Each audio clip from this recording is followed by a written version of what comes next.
Selamat pagi semuanya. Hari ini saya akan sampaikan firman Tuhan tentang kunci meraih tanah Goshen. Sabtu yang lalu saya sudah sampaikan yang berhubungan dengan tanah Goshen. Dan saudara sudah tahu ada 10 hal yang berhubungan dengan tanah Goshen, dan kita bisa melihat bahwa di tanah Goshen, hidup di tanah Goshen itu ada hal-hal yang ajaib, ada hal-hal yang supranatural terjadi, dan tangan Tuhan bekerja dengan kuat ketika kita berada di tanah Goshen. Nah, yang minggu yang lalu saya sudah sampaikan hidup di tanah Goshennya. Kali ini saya mau berikan kepada saudara kuncinya untuk saudara bisa meraih tanah Goshen itu. Nah, yang pertama-tama kita ulang kembali apa definisi dari Goshen. Goshen adalah suatu kehidupan yang disediakan Tuhan sebagai bentuk invasi sorga di bumi, di mana di dalamnya segala hal-hal ilahi dan supranatural terjadi dengan cara-cara yang ilahi dan supranatural. Jadi Goshen adalah suatu kehidupan, dan Goshen ini sudah bisa kita terima karena Goshen sudah ada sebelum kita berdoa, sebelum kita memintanya. Goshen itu sudah ada. Goshen sudah tersedia, dan saudara bisa memiliki tanah Goshen. Dimanapun saudara berada, saudara bisa memiliki tanah Goshen. Itu sebabnya hari ini saya berharap saudara terbuka mata hati saudara, telinga saudara, hati saudara terbuka sehingga saudara bisa meraih kuncinya. Nah, apa saja yang harus kita miliki atau yang harus kita hidupi supaya kita bisa memiliki kunci untuk meraih tanah Goshen itu? Yang pertama adalah miliki benih firman. Karena tanah Goshen adalah penggenapan dari janji atau firman Tuhan, maka mau tidak mau kita harus memiliki benih firman. Nah, kalau kita tidak memiliki benih firman, agaknya itu satu hal yang sangat mustahil untuk kita bisa ada di tanah Goshen. Kita harus memiliki benih firman sehingga tanah Goshen itu bisa kita miliki. Nah, di dalam memiliki benih firman ini yang harus kita perhatikan pertama adalah jenis tanah hati kita. Karena benih firman itu ditaburkan. Nah, bagaimana jenis tanah hati kita? Kalau kita baca dari Matius pasal 13 ayat 1 sampai 23, saya tidak akan bacakan ayat-ayat ini, tapi saya bisa membagi 4 jenis tanah hati. Saudara yang sudah membaca atau pernah mendengar tentang penabur, saudara pasti tahu 4 jenis tanah hati ini. Tapi saya mau beritahu kepada saudara sekali lagi, karena jenis tanah hati saudara menentukan benih firman yang ada di dalam hidup saudara. Ya, jenis tanah hati yang pertama adalah tanah hati pinggir jalan. Nah, apa tanah hati pinggir jalan itu? Firman Tuhan berkata, tanah hati pinggir jalan, waktu kita ditaburkan benih, ada burung yang datang memakan habis. Artinya, orang sudah mendengarkan firman, kita sudah mendengarkan firman, tapi datang si jahat, datang musuh, datang iblis yang merampasnya, sehingga benih firman itu tidak masuk ke dalam hati kita, tidak masuk ke dalam pikiran kita, tetapi hilang begitu saja karena diambil oleh si jahat. Lalu yang kedua, tanah hati berbatu-batu. Nah, ciri-cirinya tanah hati berbatu-batu, dia tumbuh tapi kemudian layu karena tidak berakar. Nah, maksudnya adalah orang yang mendengarkan firman, menerima firman itu dengan gembira, tapi tidak berakar. Hanya bertahan sebentar saja, dan begitu ada penindasan atau penganiayaan menjadi murtad. Artinya benih firman tidak tertanam lagi. Saudara menerima dengan gembira karena saudara merasa ini firman luar biasa, ini benih firman yang aku perlukan. Saudara terima dengan sukacita, dengan gembira, itu ada di dalam hati saudara, tetapi kemudian tidak tahan lama. Kenapa? Ada penindasan, ada masalah dalam kehidupan. Engkau menghadapi masalah, lalu engkau mulai tidak mempercayai firman. Itu sebabnya firman yang ada, firman yang sudah ditaburkan, hilang begitu saja. Karena ada penindasan, ada masalah, khususnya sekarang ini, di tengah-tengah pandemi corona ini, banyak orang terkena masalah. Ada yang kena dampaknya. Nah, saya berharap masalah ini tidak berdampak kepada benih firman yang ditaburkan di dalam hati dan kehidupanmu. Sehingga benih firman itu tidak layu, benih firman itu tidak mati. Dia akan terus bertumbuh. Jangan sampai benih firman ini bertahan hanya sebentar saja. Karena sayang sekali, kalau saudara sudah terima dengan gembira, artinya itu firman yang bisa memberikan kehidupan dalam hidupmu. Kalau engkau bisa hidup dari firman, maka apapun yang terjadi di sekitarmu tidak akan mempengaruhi engkau. Itu sebabnya, perhatikan baik-baik. Jangan miliki jenis tanah hati yang berbatu-batu. Yang kalau ada penindasan, ada penganiayaan, ada masalah, firmannya langsung hilang. Benih firmannya langsung hilang. Langsung dilupakan. Benih firman harus kita tanam kuat-kuat. Itu sebabnya kalau ada statement-statement yang saudara percaya, oh ini statement sangat menyentuh saya, ini membuat roh saya bergelora, saudara catat dan saudara hafalkan. Hafalkan biar itu tertanam kuat. Pada saat tertanam kuat, maka hanya tinggal menunggu waktu, firman akan menjadi kenyataan. Yang ketiga adalah jenis tanah hati semak duri. Apa yang terjadi dengan jenis tanah hati semak duri? Benihnya bertumbuh, tapi semak durinya bertumbuh. Tapi semak durinya makin besar. Sedangkan benihnya bertumbuhnya biasa-biasa saja, semak durinya yang makin besar, lalu mati menghimpit benih yang ada. Nah, ini maksudnya adalah kita sudah mendengarkan firman, lalu ada kekhawatiran dunia, ada tipu daya kekayaan menghimpit sehingga tidak berbuah. Benihnya ada tapi tidak berbuah. Sehingga ketika ada kekhawatiran dunia apa? Engkau khawatir terhadap segala sesuatu.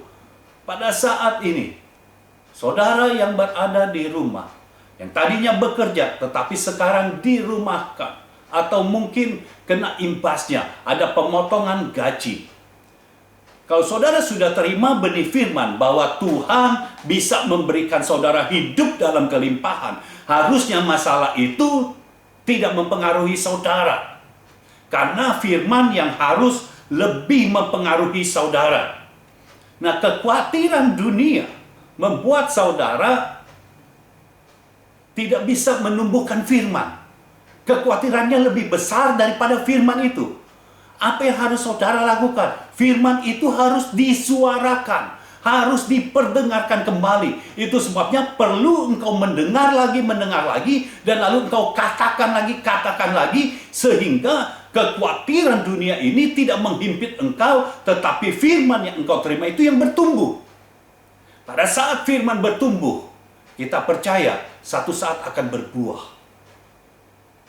Lalu ada tipu daya kekayaan juga. Nah, apa tipu daya kekayaan itu?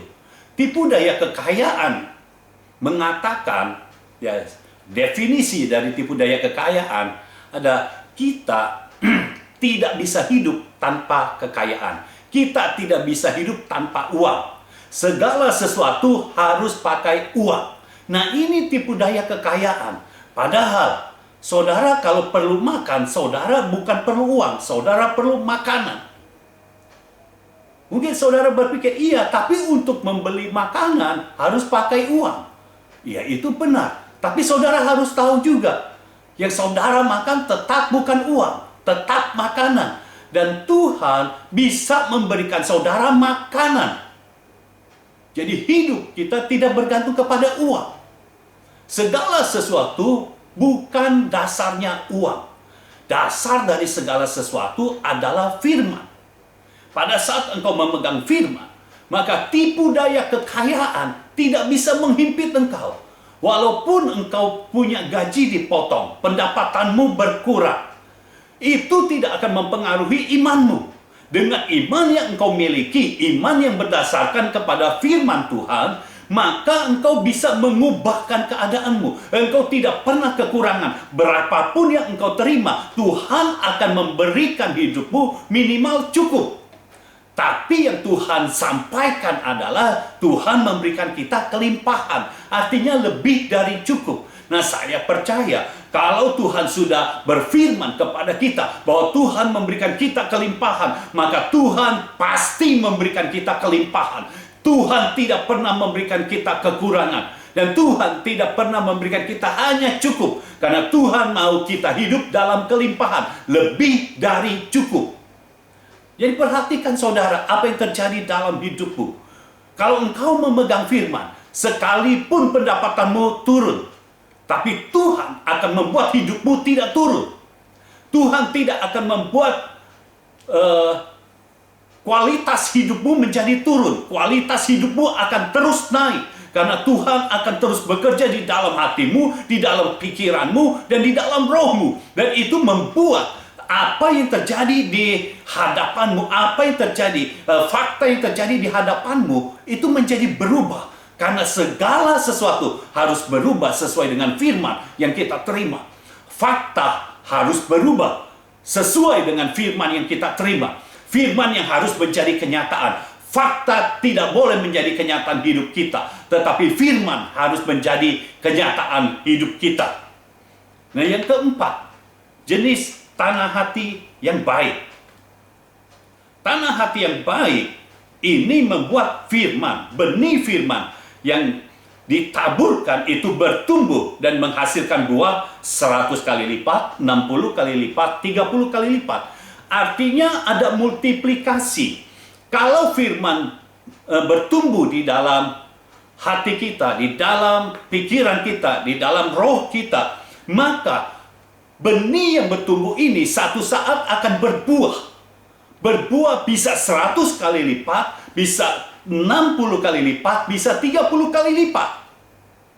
Ada minimalnya. Minimalnya 30 kali lipat.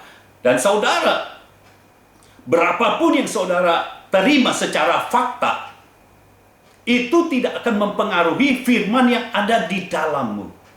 Tetapi firman yang ada di dalammu, firman yang engkau terima, itu bisa mempengaruhi fakta yang ada di depan matamu. Hidupmu dipengaruhi oleh firman. Hidupmu tidak dipengaruhi oleh fakta.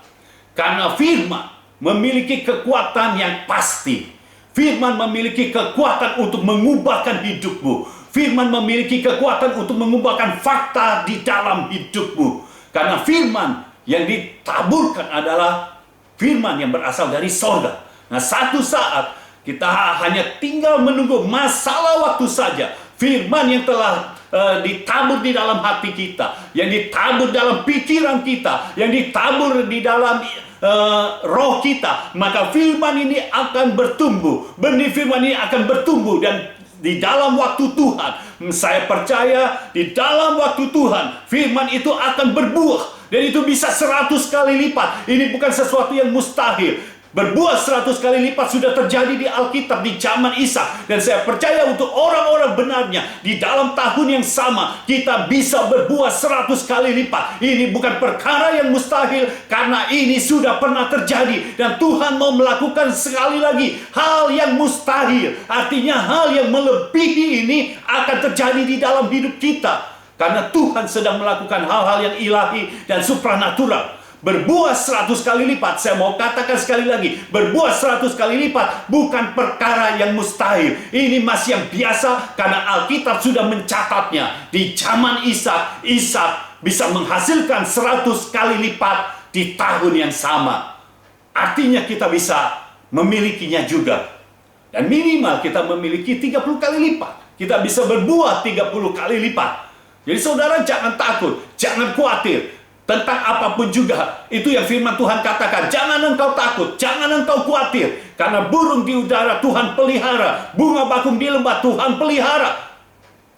Apalagi saudara, sebagai orang benarnya, sebagai anak Tuhan, aset sorga, engkau pasti dipelihara oleh Tuhan. Tuhan tidak pernah membiarkan, Tuhan tidak pernah meninggalkan anak-anaknya. Dia tidak pernah meninggalkan engkau sendirian. Dia akan selalu menyertai engkau dimanapun engkau berada. Sampai kapanpun Tuhan akan tetap menyertai. Selama engkau tidak berlari dari hadapan Tuhan, engkau tidak lari dari panggilannya, Tuhan akan tetap menyertai engkau. Di dalam nama Yesus, saya percaya ada hal-hal ilahi, hal-hal supranatural akan Tuhan kerjakan di dalam hidupmu. Sehingga hidupmu mulai berubah. Rasa kecewa, rasa sesak di dalam hatimu mulai Tuhan gantikan dengan damai sejahtera, dengan sukacita ilahi yang berasal dari sorga. Dan saya percaya rasa itu akan tetap tinggal di dalam hatimu. Dan kau bisa mengerti bahwa Tuhan ada di dalam engkau. Tuhan ada bersama-sama dengan engkau. Dan Tuhan tidak pernah meninggalkan engkau. Haleluya.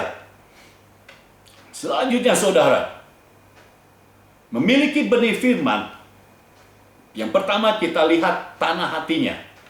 Lalu sekarang yang kedua, lihat jenis benihnya.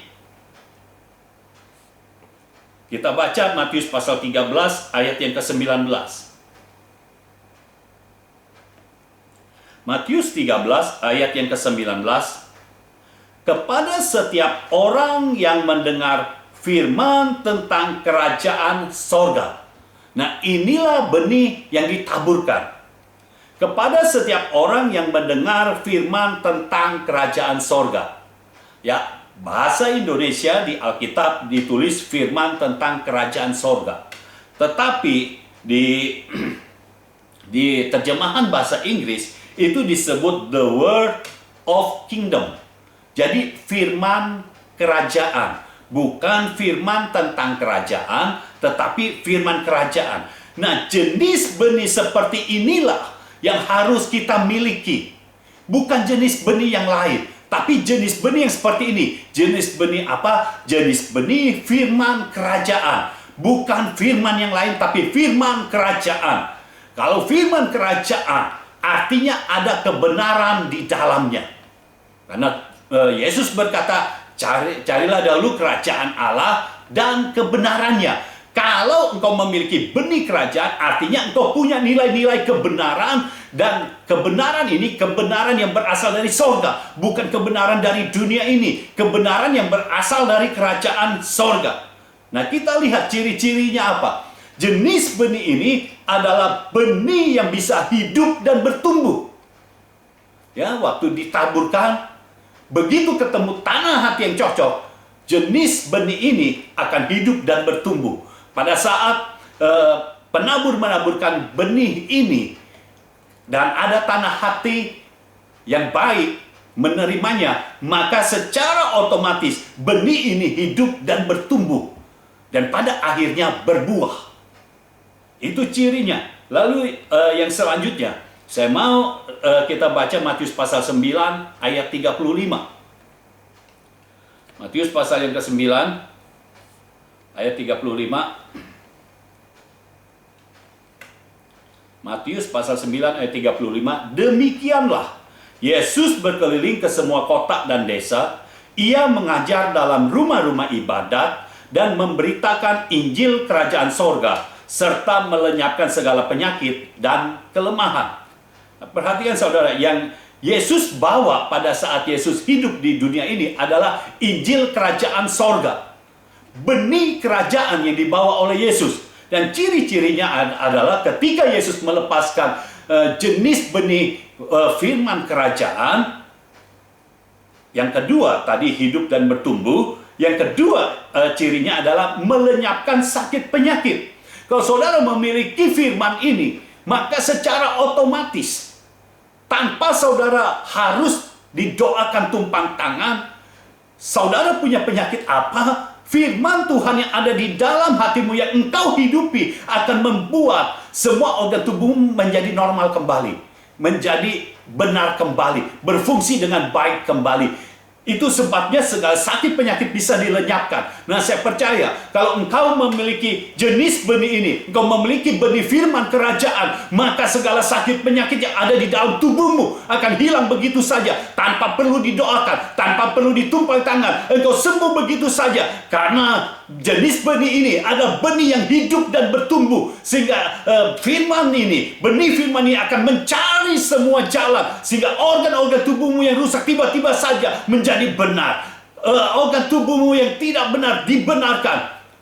Semua kandungan darahmu itu menjadi benar, menjadi normal. Karena apa? Karena ada benih firman kerajaan. Saudara harus tahu, di sorga tidak ada sakit penyakit. Jadi kalau firman kerajaan yang ditaburkan di dalam hidupmu, maka itu akan berpengaruh di dalam tubuhmu juga. Tubuhmu akan sehat dan kuat. Engkau tidak akan mengalami sakit penyakit. Terima firman ini, terima benih firman ini, dan engkau hidupi. Pada saat engkau hidupi, maka dengan sendirinya engkau bisa hidup dalam kesehatan ilahi. Terpujilah nama Tuhan. Karena kita bisa memiliki jenis firman seperti ini. Jenis benih firman seperti ini. Yang membuat kita bisa hidup dalam kesehatan ilahi. Lalu selanjutnya, saudara, cirinya apa? Melenyapkan kelemahan. Bukan hanya sakit penyakit, tapi kelemahan. Engkau tidak lemah lagi. Engkau tidak mudah putus asa lagi. Engkau selalu kuat. Engkau kuat di dalam Tuhan. Apapun yang terjadi di dalam hidupmu, engkau tidak mudah untuk dilemahkan. Engkau tidak mudah menjadi lemah. Engkau kuat karena firman Tuhan yang ada di dalam hidupmu itu kuat. Itu benar-benar kuat. Sehingga engkau tidak ada alasan untuk engkau hidup dalam kelemahan. Engkau tetap hidup dalam kekuatan, engkau tetap hidup dalam iman, engkau tetap percaya kepada Tuhan, dan kepercayaanmu tidak mudah dilunturkan oleh fakta yang ada. Engkau tetap menjadi orang percaya. Dan dengar, satu saat di dalam waktunya Tuhan, di dalam kairosnya, Tuhan akan membuat semua menjadi kenyataan. Semua benih firman yang engkau terima di dalam kairosnya akan menjadi kenyataan. Tuhan akan menciptakan hal-hal yang ilahi dan supranatural. Karena selama 6-7 bulan ke depan ini, Tuhan akan membuat hal-hal yang ilahi, hal-hal yang supranatural dengan caranya yang ajaib. Dan hal-hal yang ajaib itu akan terjadi di dalam hidupmu. Saya percaya ini pasti terjadi di dalam hidupmu. Jangan menjadi lemah. Tetap kuatkan imanmu. Tetap kuatkan hatimu. Jangan mudah goyah. Tetap kuatkan langkahmu di dalam Tuhan. Kalau engkau percaya, maka hanya masalah waktu. Saya meyakini ini hanya masalah waktu. Kalau engkau percaya, hanya masalah waktu. Tuhan akan memulihkan keadaanmu dengan keadaan yang serba baru, dengan keadaan yang jauh lebih baik dari keadaanmu yang sebelumnya. Dan Tuhan memberikan ini karena engkau hidup di tanah Goshen. Inilah kuncinya. Saya berharap saudara bisa menerima ini. Jenis benih firman seperti ini harus saudara dapatkan. Dan ketika saudara dapatkan, jangan lepaskan. Karena itulah yang akan menjamin masa depanmu di dunia ini. Dan masa depanmu di sorga juga tentunya. Tuhan memberkati saudara sekalian. Haleluya. Lalu yang selanjutnya, kalau saudara mau memiliki benih, perhatikan siapa yang menabur. Perhatikan siapa yang menabur. Siapa yang menabur menentukan jenis benihnya. Engkau tidak bisa minta semua orang menabur firman di dalam hidupmu. Engkau harus melihat orangnya seperti apa. Engkau harus melihat kehidupannya bagaimana. Engkau tidak bisa. Orang yang tidak memiliki kemampuan untuk menabur, lalu engkau terima saja. Seorang petani bisa menabur. Tapi saudara jangan berharap seorang pengusaha untuk menabur. Yang menabur adalah petani. Saudara juga tidak bisa berharap seorang petinju menabur dalam hidupmu. Engkau harus pastikan yang menabur benih firman di dalam hidupmu adalah seorang penabur. Tidak bisa tidak. Karena kalau orang lain yang membawa benih Dan ini bukan penabur, artinya dia bukan membawa benih kerajaan. Bukan membawa benih firman kerajaan. Tetapi kalau seorang penabur, dia akan membawa benih firman kerajaan. Nah, perhatikan, ada di dalam Matius pasal 13 ada dua tipe penabur. Yang pertama, penabur itu sendiri, penabur yang berasal dari sorga. Yang kedua adalah musuh atau si jahat. Jadi hati-hati saudara, kalau engkau ditaburkan oleh si jahat, itu bukan benih firman, itu semak duri, itu ilalang. Itu yang membuat benih firman yang engkau terima menjadi terhimpit. Nah, saudara perhatikan, ketika saudara mendengar benih firman yang jenisnya firman kerajaan, misalnya saudara mendengar firman Tuhan yang ini, saya sampaikan kepada saudara, roh saudara bergelora, lalu kemudian saudara mendengarkan jenis firman yang lain, tanpa saudara sadari, firman ini terhimpit sehingga tidak bertumbuh. Itu sebabnya saya sangat-sangat menghimbau saudara sekalian untuk terus mendengarkan jenis benih firman seperti ini. Engkau dengarkan terus, tujuannya supaya ini bertumbuh. Engkau tidak bisa mendengarkan semua pengajaran, karena itu membuat saling menghimpit, sehingga tidak ada satupun benih yang bertumbuh. Kalau engkau memiliki benih ini saja, biarkan ini bertumbuh, maka satu saat engkau bisa melihat bahwa firman Tuhan yang kau terima ini benar-benar menjadi kenyataan. Benih firman ini akan menjadi kenyataan. Nah, saudara perhatikan, Goshen artinya mendekat. Saudara kalau bisa mendekat kepada Tuhan, Tuhan akan langsung tanamkan benihnya, taburkan benih firman-Nya, firman kerajaan.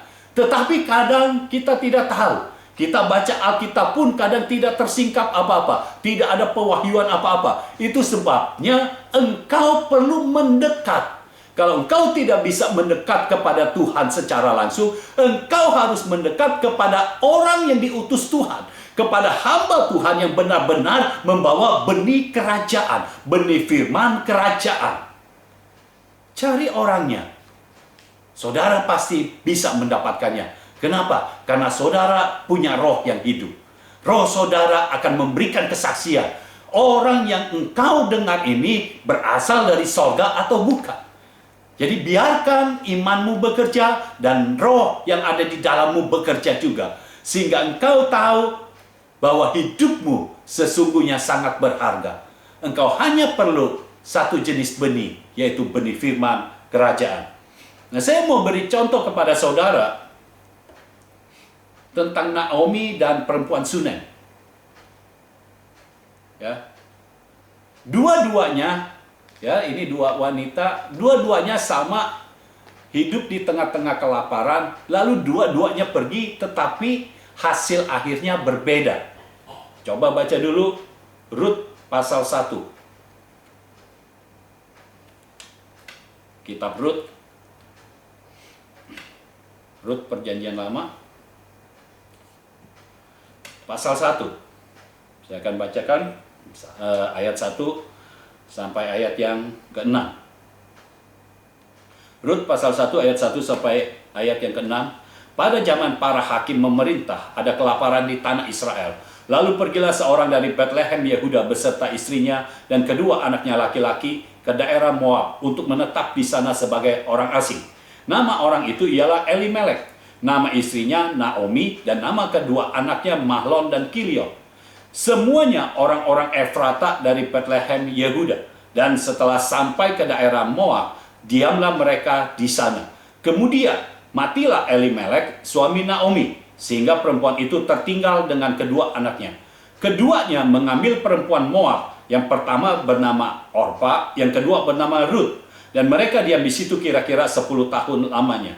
Lalu matilah juga keduanya, yakni Mahlon dan Kilion, sehingga perempuan itu kehilangan kedua anaknya dan suaminya. Kemudian berkemaslah ia dengan kedua menantunya, dan ia pulang dari daerah Moab. Sebab di daerah Moab ia mendengar bahwa Tuhan telah memperhatikan umatnya dan memberikan makanan kepada mereka. Naomi hidup dalam kelaparan di tanah Israel, lalu pergi dari Bethlehem Yehuda, mereka pergi menetap di daerah Moab. Nah, sekarang kita lihat yang perempuan Sunem, dua Raja-Raja pasal 8.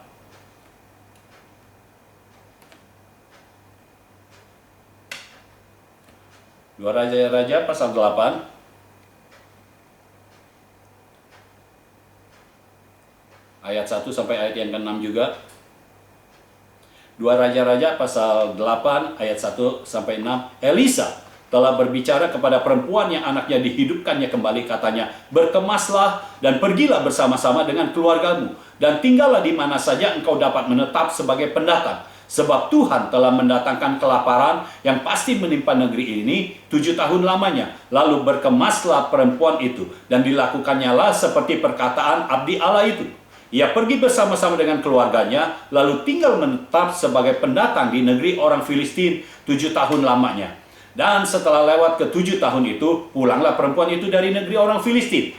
Kemudian ia pergi mengadukan perihal rumahnya dan ladangnya kepada raja. Raja sedang berbicara kepada Gehazi, bujang abdi Allah itu. Katanya, cobalah ceritakan kepadaku tentang segala perbuatan besar yang dilakukan Elisa.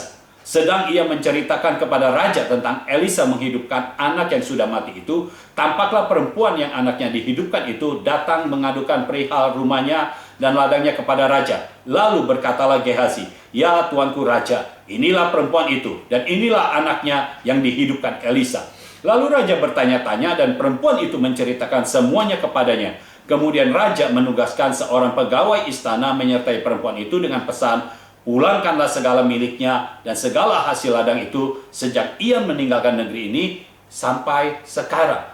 Jadi saudara perhatikan, antara Naomi dan perempuan Sunem, mereka sama-sama berada dalam situasi Israel sedang dalam kelaparan.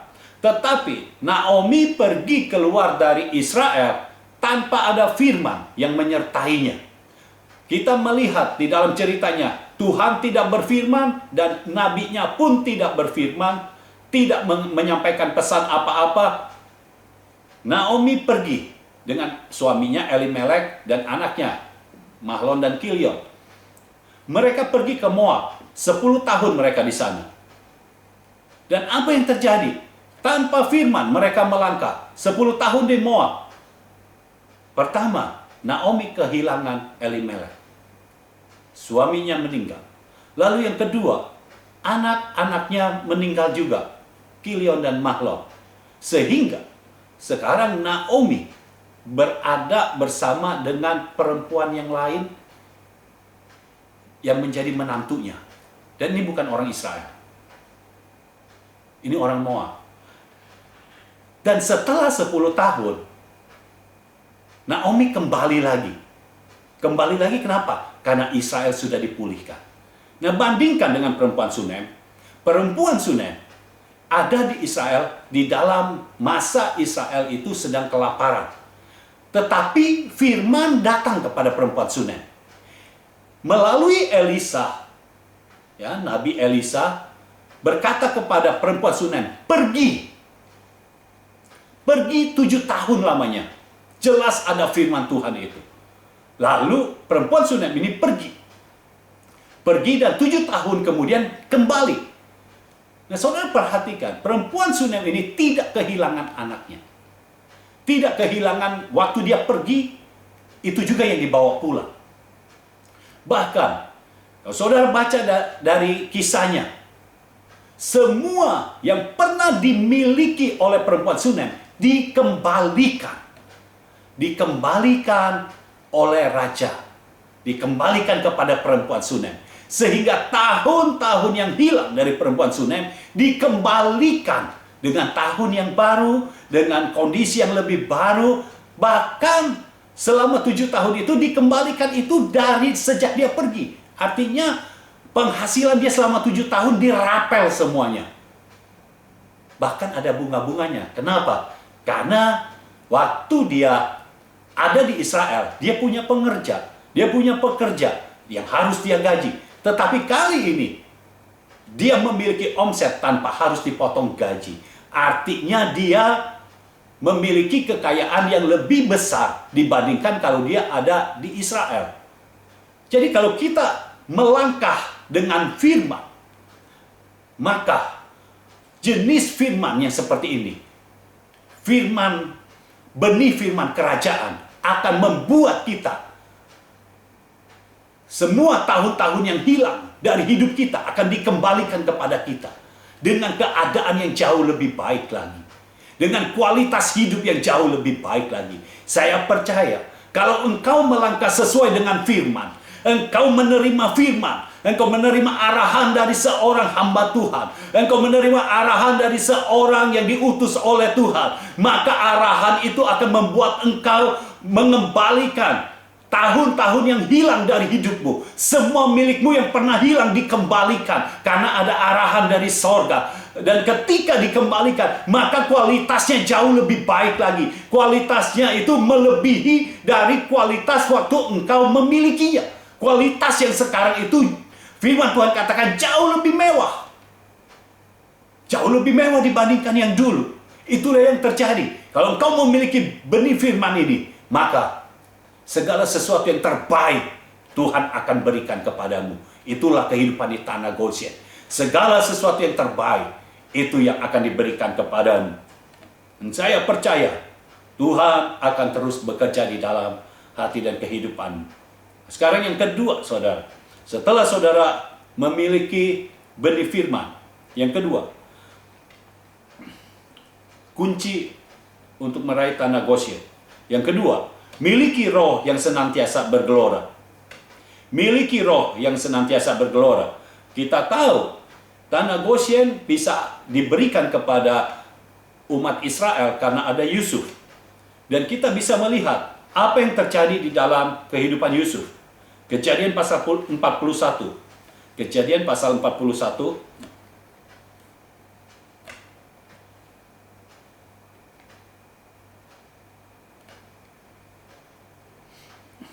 ayat 37 dan 38. Kejadian 41 ayat 37 dan ayat 38. Usul itu dipandang baik oleh Firaun dan oleh semua pegawainya. Lalu berkatalah Firaun kepada para pegawainya, mungkinkah kita mendapat orang seperti ini? Seorang yang penuh dengan roh Allah. Itulah yang dimiliki oleh Yusuf. Dia selalu memiliki roh yang senantiasa bergelora. Karena bergelora, Firaun tahu di dalam hidup Yusuf ada roh Allah. Kalau rohmu bergelora, orang-orang akan mengetahuinya. Tapi kalau rohmu mati, rohmu diam, rohmu pasif, orang juga akan tahu bahwa rohmu pasif. Tidak ada roh Allah di dalamnya. Tetapi kalau rohmu hidup, rohmu bergelora, orang-orang, Firaun itu bukan orang yang percaya Tuhan. Orang-orang dunia ini bisa melihat engkau penuh dengan roh Allah. Oleh sebab itu, milikilah roh yang senantiasa bergelora. Nah, kita mengucap syukur karena kita hidup di zaman sekarang. Kita hidup setelah Roh Kudus dicurahkan. Pertama-tama Roh Kudus itu dicurahkan di loteng Yerusalem. Kisah Rasul 2 ayat 1 sampai 4. Kita bisa melihat Roh Kudus dicurahkan, dan pada saat Roh Kudus dicurahkan, hal-hal yang dahsyat terjadi. Murid-murid tiba-tiba berubah sedemikian luar biasa. Petrus yang paling terlihat berubah dengan luar biasa. Yang tadinya takut, dia begitu berani. Yang tadinya tidak berdampak apa-apa, mulai berdampak. Orang sakit mulai disembuhkan. Sama seperti Yesus waktu hidup. Itulah yang Petrus lakukan ketika dia sampaikan benih firman kerajaan. Maka yang sakit disembuhkan, yang lemah dikuatkan. Dan Tuhan bekerja pada saat Roh Kudus dicurahkan. Nah, sekarang ini saya percaya Roh Kudus akan dilipat kali gandakan. Pencurahannya akan dilipat kali gandakan di dalam kehidupan kita, di dalam kehidupan orang-orang percayanya. Sehingga pencurahan roh ini akan sangat nyata. Akan ada manifestasi dari Roh Kudus yang sangat nyata di dalam kehidupan kita. Dimanapun kita berada, manifestasi Roh Kudus akan terus terjadi. Karena Tuhan menyertai kita, dan manifestasi Roh Kudusnya akan terus terjadi. Kita tahu bahwa memiliki kunci kerajaan, ada invasi dari sorga. Yang pertama itu adalah pencurahan Roh Kudus. Dan yang kedua adalah pelayanan malaikat. Nah, pencurahan roh dan pelayanan malaikat akan ada terus di dalam kehidupan kita. Ketika kita memiliki roh yang senantiasa bergelora, maka hal-hal yang seperti ini akan sangat terlihat jelas. Akan sangat terlihat jelas di dalam hidup kita. Orang-orang pun bisa melihat dalam hidup kita bahwa Tuhan bekerja, Roh Kudusnya bekerja, malaikatnya juga bekerja dalam hidup kita. Dan Tuhan akan membuat engkau menjadi orang yang terus naik dan naik. Dan engkau makin terlihat oleh orang lain. Engkau makin besar di hadapan Tuhan dan di hadapan manusia. Miliki roh yang senantiasa bergelora. Lalu, kalau saudara memiliki roh yang senantiasa bergelora, maka satu saat engkau akan setata dengan Kristus. Wahyu pasal 4. Wahyu pasal 4.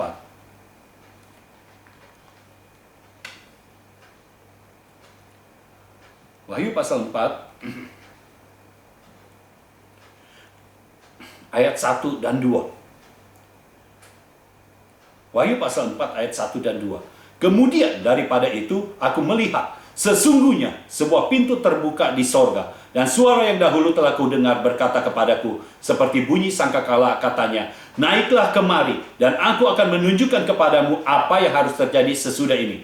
Segera aku dikuasai oleh roh, dan lihatlah sebuah tahta terdiri di sorga, dan di tahta itu duduk seorang. Ini penglihatan Yohanes di Pulau Patmos. Jadi pada saat Tuhan mewahyukan kepada Yohanes, Tuhan katakan kepada Yohanes, naiklah kemari. Pada saat naik, jadi level roh kita, level iman kita, level hidup kita harus naik. Pada saat naik, Yohanes berkata, aku diliputi oleh roh. Nah, pada saat kita memiliki roh yang senantiasa bergelora, saya percaya Roh Kudus yang akan menyelimuti kita, Roh Kudus yang akan membuat kita hidup di dalam rohnya. Nah, pada saat kita diliputi oleh roh, maka kita akan naik dan naik. Pada saat kita naik, kita akan hidup setahta dengan Kristus. Nah, apa maksudnya setahta dengan Kristus? Kita memandang segala sesuatu dari sudut pandang Kristus, dari sudut pandang sorga, bukan dari sudut pandang dunia ini. Jadi beda, saudara. Dunia ini mengajarkan kita itu orang lemah. Tetapi Tuhan mengajarkan bahwa kita adalah orang kuat. Itu bedanya. Kalau saudara orang yang lemah, saudara akan berdoa dengan memelas. Kau akan berdoa, Tuhan tolong saya. Saya lagi kekurangan, Tuhan tolong saya. Tuhan baikkan, Tuhan tolong saya. Ingat saudara, kita punya benih firman kerajaan. Kerajaan tidak mengajarkan kita menjadi orang lemah. Kerajaan menjadikan kita orang kuat. Kerajaan itu adalah memerintah. Sehingga doa kita mulai berubah. Engkau bukan meminta-minta lagi, tetapi engkau memerintah. Engkau mulai deklarasikan. Engkau mulai berdoa dengan cara yang berbeda. Engkau berdoa, aku percaya. Sekalipun fakta membuktikan bahwa aku mendapati pendapatan yang berkurang, tetapi aku percaya firman-Nya. Bahwa di dalam firman-Nya aku hidup dalam kelimpahan. Itu sebabnya aku tidak percaya kepada fakta yang ada. Aku percaya kepada firman. Aku tetap hidup dalam kelimpahan. Dan tidak ada yang bisa mengambilnya daripadaku. Karena Tuhan yang telah berfirman, maka aku hidup dalam kelimpahan. Jadi engkau tidak memelas lagi, tapi engkau memerintah. Kenapa? Karena firman sudah ada di dalam hatimu. Sudah ada di dalam pikiranmu. Sudah ada di dalam rohmu. Engkau tinggal memerintah. Sehingga itu menjadi kenyataan. Ubahkan fakta dengan firman yang ada di dalam hatimu, yang ada di dalam pikiranmu, dan perkatakan itu. Ubahkan setiap fakta yang ada. Saya percaya Tuhan akan membuat segala sesuatu indah. Yang ketiga, poin yang ketiga dari kunci meraih tanah Goshen, miliki roh memberi. Kejadian 47, kita lihat dari Yusuf lagi. Kejadian 47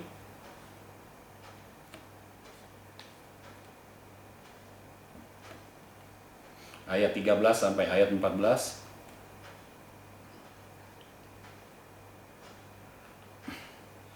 Kejadian 47 ayat 13 sampai 14, di seluruh negeri itu tidak ada makanan, sebab kelaparan itu sangatlah hebat. Sehingga seisi tanah Mesir dan tanah Kanaan lemah lesu karena kelaparan itu. Maka Yusuf mengumpulkan segala uang yang terdapat di tanah Mesir dan di tanah Kanaan, yakni uang pembayar gandum yang dibeli mereka. Dan Yusuf membawa uang itu ke dalam istana Fir'aun. Perhatikan saudara, Yusuf menjadi penguasa. Penguasa, artinya Yusuf punya kuasa untuk menerima uang dari penjualan gandum itu. Tetapi Yusuf memiliki roh memberi yang besar. Dia tahu ini bukan miliknya, dia bawa itu ke istana Fir'aun. Dia berikan itu ke istana Fir'aun. Yusuf tidak mengambilnya. Semua diberikan kepada Fir'aun. Dia miliki roh memberi. Ya, nanti semua ini saya akan jelaskan lagi. Mulai Sabtu yang akan datang saya akan jelaskan lebih rinci lagi sehingga saudara benar-benar bisa memiliki kunci untuk meraih tanah Goshen. Nah, yang saudara harus perhatikan, tidak semua pemberian harus kita terima. Saudara harus ikuti tuntunan roh. Kalau itu benar-benar dari Tuhan, engkau terima. Tapi kalau bukan dari Tuhan, engkau jangan terima. Ya. Cerita tentang Elisa. Waktu Naaman datang kepadanya, pemberian dari Naaman tidak diterima sama sekali oleh Elisa. Dan sebagai dampak dari itu, Tuhan memberikan Elisa langsung dari Raja Aram yang lebih besar lagi. Kalau engkau bisa memiliki hati yang seperti itu, engkau ikuti tuntunan roh. Bukan hanya ketika memberi, tapi ketika menerima juga engkau ikuti tuntunan roh. Maka ketika engkau dengan tepat tidak menerima, maka Tuhan akan memberikan yang lebih baik. Nah, bukan berarti setiap pemberian orang saudara tidak terima. Enggak begitu. Karena Elisa pun menerima dari Raja Aram. Nah, jadi ada yang diterima, tapi ada juga yang tidak. Kalau saudara tahu ada orang yang tidak benar memberikan kepada saudara, sebagai itu jangan diterima. Bukan semua pemberian langsung berkata, puji Tuhan, berkat Tuhan. Belum tentu. Lihat siapa yang memberi. Jangan sampai yang memberi kepada engkau adalah Raja Sodom. Raja Sodom kalau memberi kepada engkau ada sesuatu di baliknya. Jadi hati-hati. Biar Tuhan yang membukakan ini semua dalam hidupmu. Yang terakhir, saya mau sampaikan kepada saudara. Poin yang keempat. Jadilah brothers keeper. Jadilah penjaga saudara-saudaramu. Jadilah pemelihara saudara-saudaramu. Kita tahu Yusuf diutus Tuhan ke Mesir untuk memelihara umat Israel. Dan saudara-saudaranya semua dipelihara, termasuk bapaknya. Jadilah brothers keeper. Nah, ini semua akan saya jelaskan kembali nanti. Saya percaya kalau engkau memiliki poin-poin yang saya sudah sampaikan ini, maka engkau akan hidup di tanah Goshen. Engkau tidak pernah akan merasakan kekurangan lagi, tetapi engkau akan merasakan hal-hal yang ilahi, hal-hal yang supranatural terjadi di dalam hidupmu. Mari angkat tanganmu semua, kita berdoa di dalam nama Yesus. Saya percaya kunci untuk meraih tanah Goshen sudah disediakan Tuhan. Dan saya percaya inilah kuncinya dan diberikan kepada setiap orang yang mendengarkan firman Tuhan ini di dalam nama Yesus. Biar hal-hal ilahi, hal-hal supranatural terjadi di dalam nama Yesus. Segala kekurangan aku lenyapkan, diganti dengan segala kelimpahan. Segala sakit penyakit dihapuskan, dilenyapkan, diganti dengan kesembuhan, kesehatan ilahi. Biar jenis benih firman kerajaan dicurahkan di dalam kehidupan setiap orang yang mendengarkan firman Tuhan ini. Biar terjadi hal-hal yang ajaib, hal-hal yang ilahi, supranatural. Dan mujizat-mujizat yang baru terjadi di dalam setiap hidup orang yang mendengarkan firman Tuhan ini. Di dalam nama Yesus, terjadilah dalam hidupmu. Amin.